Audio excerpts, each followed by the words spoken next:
Tranga matetika izay.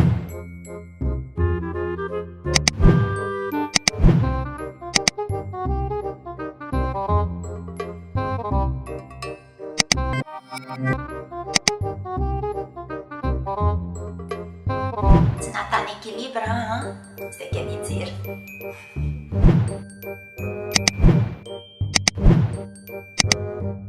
Raha tena izy tokony any ambonimbony kokoa zany ny tongotra fa saingy hoe tsy hitako ilay satria sady soupla tsara dia naleoko tsy nalefa tao satria ohatra mampifimeby.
Saika tsy tafiala tamin'ilay paoma mihitsy ny tongotra.